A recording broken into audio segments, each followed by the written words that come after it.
ini apa yang Anda baca, ini godaan dari Mbak Puan kepada AHY atau seperti apa Nasdem membacanya? Ya, pertama soal komunikasi ya. Oh, Komunikasi, pertemuan politik itu hal yang biasa dan wajar saja. biasa dan wajar. Termasuk rencana ya. Ini belum pertemuan, baru Ya, rencana. rencana pertemuan aja Rencana udah ribut ya, udah baru gaduh ya, rencana bagus. sih. Hype-nya Ini, tinggi ya. Ya, baru rencana kan, jadi belum terjadi. Ada nggak yakin nggak terjadi? Ya, saya berharap terjadi lah. Oh, saya terjadi, oke.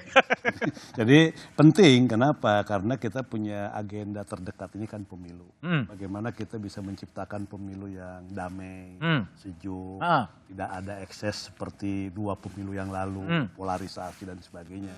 Maka komunikasi menjadi penting. Tapi menurut saya tidak cukup hanya di level Ibu Puan sama Mas AHY.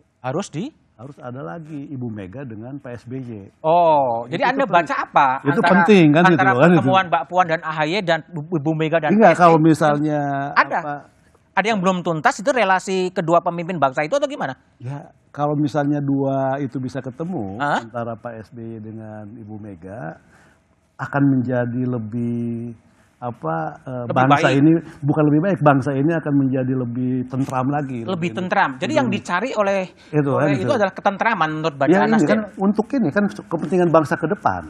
Bangsa ke depan atau koalisi sebetulnya? Enggak, itu dulu pertemuan dulu kan. pertemuan dulu. Ini pertemuan dulu. Nah, yang kedua kan kita bicara soal koalisi kan. Terus? Jadi sekali lagi buat Nasdem justru kita mendorong ya pertemuan antar partai, seperti Nasdem juga ketemu dengan Gerindra, ketemu Mbak Puan juga kan sempat ke Nasdem Tower kan itu loh kan, ketemu dengan Golkar.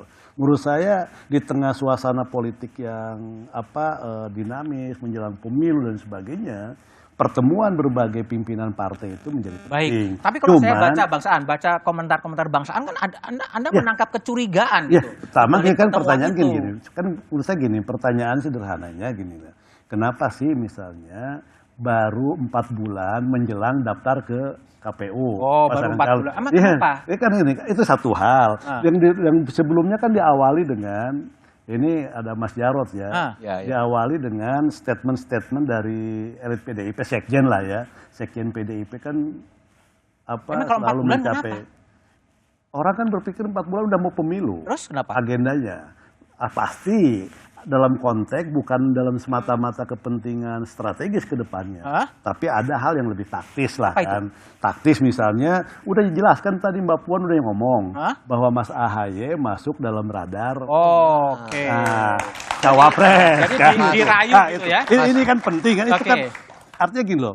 Yang namanya pertemuan itu adalah sebagai tindak lanjut dari statementnya Mbak Puan bahwa Mas AHY itu masuk dalam radar cawapres kan. Ya tapi kan Mas Anies juga bicara Mbak Puan juga bisa juga Anies Puan. Itu kan nggak keluar dari Mbak Puan. Ya nggak keluar. Ya kan, itu kan nggak keluar dari Mbak Puan. Beda kan kalau ini kan keluarnya dari Mbak Puan kan itu ya. Maka penting untuk ditindaklanjuti sebagai sebuah keseriusan. Oke, gimana Mas Budiman? Begini loh, apa yang disampaikan oleh Mbak Puan itu apa salah? Bahwa sekarang ini kan banyak bakal calon wakil presiden. Itu enggak? Salah satunya Mas AHY. Mas AHY itu dilihat dari hasil surveinya juga lumayan bagus. Ya. Jadi disebut juga. Jadi mau ditarik juga memang serius. Artinya Ganjar AHY gitu. Bukan begitu. Jangan kemudian diturunkan gitu. Kita belum sampai itu, dialog aja belum.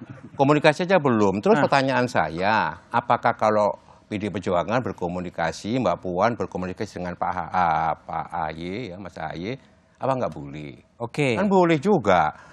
Kan Mbak Puan selalu sampaikan bahwa untuk membangun bangsa kita ini tidak bisa sendiri-sendiri. Tidak bisa sendiri-sendiri. Ini harus bergotong royong. Inilah esensi dari Pancasila. Satu. Oke, baik.